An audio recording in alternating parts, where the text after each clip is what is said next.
Friends, hello. I spent most of my life working around gardens and nurseries. I've seen a lot of beautiful plants, and I've also seen some things that really made me worry.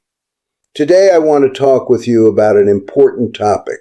You might not believe this, but some of those good-looking plants at the flower shop, just one leaf from one of them could stop a person's heart. I'm not trying to scare you, it's true. Below are 7 plants that I truly suggest you should not bring into your home. You may have seen some of them at the garden center, especially the second one. A lot of people like to buy it, but they have no idea about the risk it carries. What really surprises me is that these dangerous plants are sold without a single warning label. Organizations like the ASPCA, Poison Control Centers, and even the Royal Horticultural Society in England have all repeatedly warned about how harmful these plants can be to people and pets. But they're still sitting on the shelves, and anyone can buy them. I hope that after you read this, you'll know better the next time you go shopping for plants. And if you find this useful, please feel free to share it with your friends who like to garden. Let's start with the first one, Oleander. Oleander is really beautiful. It grows tall with thick green leaves and bright pink, red, or white flowers. It looks like something from a tropical postcard. No wonder nurseries love to sell it. It handles drought. Well, it is easy to care for, and it can turn an ordinary backyard into a little garden paradise. But here's what you need to know. Its leaves, flowers, stems, and even the smoke when you burn it. All of it is poisonous. Inside, it has something called cardiac glycosides, which are similar to the active ingredients in certain heart medications. But in medicine, the dose is very carefully controlled. In this plant, just one leaf can kill a child. Cats and dogs get poisoned too. First they vomit. Their heartbeat slows down, and in serious cases, they die suddenly. In California, horses died after eating oleander branches that had been thrown into their pasture. Every summer, animal hospitals warn people, when you prune oleander, don't let any animal get hold of the trimmings. So is there a safer choice? Yes, you can plant hibiscus instead. Hibiscus is just as colorful, but it is completely non-toxic to people and pets. It still gives you that tropical garden feel. Number 2. Foxglove. Foxglove grows tall, with stalks full of bell face-shaped flowers in purple, pink, and white. They're very attractive. Bees and hummingbirds love them too. Nurseries like to sell them because they're easy to grow. You plant them and they take care of themselves. And they really brighten up a flower bed. But here is the big problem. Foxglove contains something called digitalis glycosides. Doctors have used digitalis to treat heart failure for hundreds of years. But the dose has to be extremely precise. With wild foxglove, you can't control the dose. Eating it causes nausea, vomiting, dangerously irregular heartbeat, seizures, and even cardiac arrest. Little children might mistake the little flowers for something edible, and that is especially dangerous. Back in the 18th century, people already knew that foxglove could strengthen the heart, but they also knew it was poisonous. There is only a thin line between a healing dose and a fatal one. Even today, emergency rooms still see people who have been poisoned by eating foxglove. In England, a gardener got seriously ill after touching foxglove without gloves and then touching his mouth. So what can you grow instead? You can plant snapdragons. They also grow tall and have bright colors, but they're completely safe for children and pets. Number 3, Dieffenbachia. You may have seen this plant around in offices, living rooms, even daycare centers. It has large green leaves with white or yellow spots, and it looks very nice. It is easy to care for, tolerates low light, and adds a lot of life to a room. But most people don't know that the leaves contain tiny needle face-shaped crystals, like little shards of glass. When you bite into them, those crystals get stuck in the soft tissue of your mouth and throat.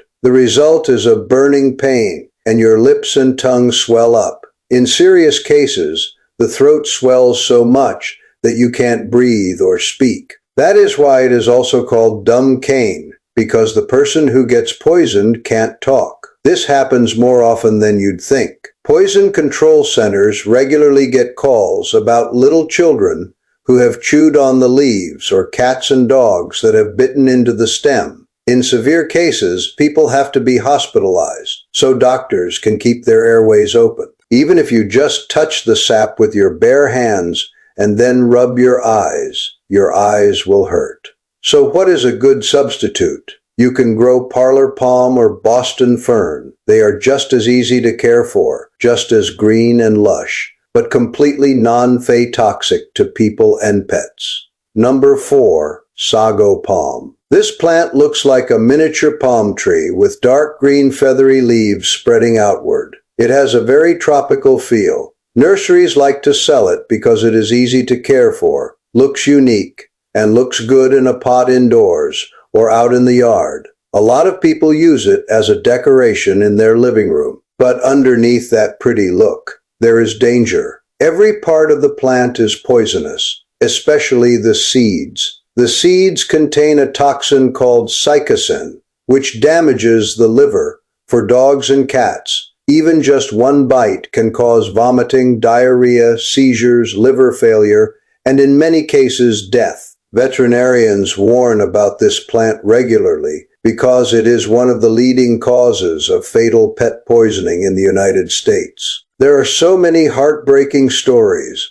A dog finds a fallen seed in the yard. The owner rushes it to the vet, only to find out that once symptoms appear, treatment is very expensive, and the chances of survival are very low. This plant doesn't look dangerous at all. It has no thorns, no bright warning colors. But for pets, it is a silent killer. So what can you plant instead? You can grow Arca palm or weeping fig. They give you that same tropical look, but they're completely safe for pets and children. Number 5, Castor Bean Plant. The Castor Bean Plant is bold, fey-looking. Its leaves are star-fay shaped, and it has red, spiky seed pods. It is very noticeable. A lot of people grow it as an ornamental because it grows fast and quickly takes up a lot of space. But here is what you need to know. Its seeds contain something called ricin.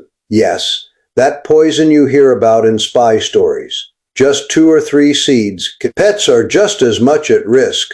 Even just touching the seeds with your hands, not washing them well, and then touching your eyes or mouth can be dangerous. Children really have mistaken those shiny seeds for candy or beans and ended up in the emergency room. Poison control centers have recorded many poisoning cases directly linked to this plant. That is why many places discourage growing it, and some places have even banned it. So what can you grow instead? You can grow elephant ear or alocasia. They also give you that bold, lush, tropical feel, but they're safe for people and pets. Number 6, rhododendron and azalea. In the spring, when you go to the nursery, you see rhododendrons everywhere. Pink, purple, red, white. They bloom very brightly. Homeowners love them because they're cold fay-hardy. They stay green all year, and they can turn a front yard into a sea of flowers. But behind that pretty look, there is a secret. They contain something called granotoxin. When you eat it, it interferes with the normal work of your nerves and your heart. Even just a few leaves or a little bit of nectar can make you nauseous, dizzy, give you a stomachache, and drop your blood pressure. In serious cases, people go into a coma or have major heart problems. In ancient Turkey, there was a mad honey made by bees that collected nectar from rhododendrons. Eating that honey was well known to be dangerous. Hundreds of years ago, soldiers ate that honey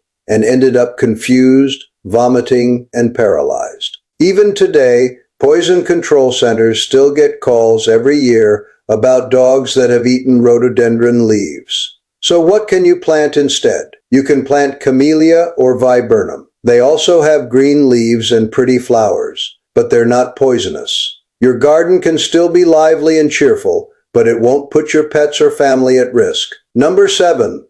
Lilies are very elegant and fragrant. You see them at weddings, funerals, Easter services, and during the holidays. Nurseries love to sell them too. But you really need to remember this. For cats, lilies are a silent killer. Even just pollen that rubs off onto a cat's fur, when the cat licks it off, can cause sudden kidney failure. The water in a vase that held lilies is just as dangerous. Within a few hours, the cat starts vomiting, loses its energy, and stops eating. If you don't get emergency help right away, most cats won't survive. Veterinarians warn about this year after year. But every holiday season, cats still get poisoned. If treatment doesn't start within about 18 hours, the cat's chance of survival drops sharply. And here is the key. It doesn't matter what kind of lily, Easter lily, tiger lily, daylily, stargazer lily, all of them are poisonous to cats. Dog owners should be careful too, though dogs are usually not as sensitive as cats.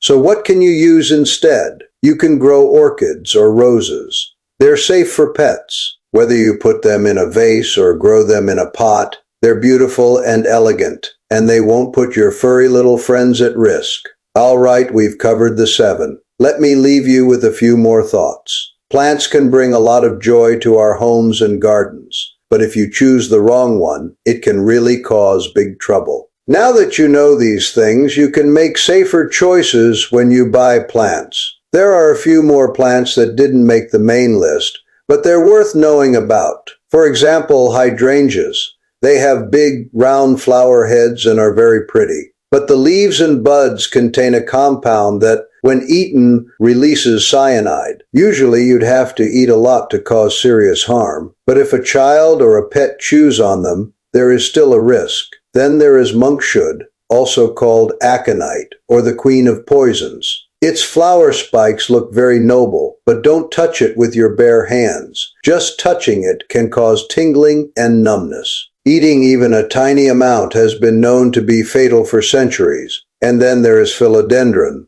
Many people have it as a houseplant. It is not as deadly as the ones we talked about, but its leaves also contain those needle face-shaped crystals. Chewing on the leaves can cause mouth pain, swelling, and drooling. Most of the time it won't kill you, but it is enough to send you to the hospital or the vet. Since we've been talking so much, let me give you a few practical tips. First, always read the plant label before you buy. Look for words like poisonous, harmful, or not safe for pets. Just because the label doesn't say anything, doesn't mean it is safe. Take 1 minute before you buy it and look up its scientific name on your phone. That 1 minute could save you a lot of trouble later. Second, if you suspect that a child or a pet has chewed on something, don't wait. Call your vet or the Poison Control Center right away. Time is everything. Third, plant safe plants in your garden. For example, lavender, marigolds, and sunflowers. They're bright, they're beautiful, they're non-phytoxic, and they also attract bees and butterflies. And one last tip, when in doubt, check the name again. Taking 10 seconds to double check can prevent a serious accident. That extra step is worth it. Well, those are the 7 most dangerous plants that I sincerely suggest you not buy. They may be pretty, but underneath that prettiness, there are risks that most people have never heard of. Nurseries won't warn you about them. Whether a plant is safe or not is something you have to figure out for yourself. I'd like to hear what you think. Which of these 7 surprised you the most? Was it the deadly oleander, the lily that is so dangerous to cats, or the castor bean plant with its famous ricin poison? Please tell me. I read every comment, and I really enjoy hearing your stories. If you found this article helpful, please share it with your friends who like plants and gardening together. Let's make our homes and gardens more beautiful and safer. Wishing you peace in your garden. Talk to you next time.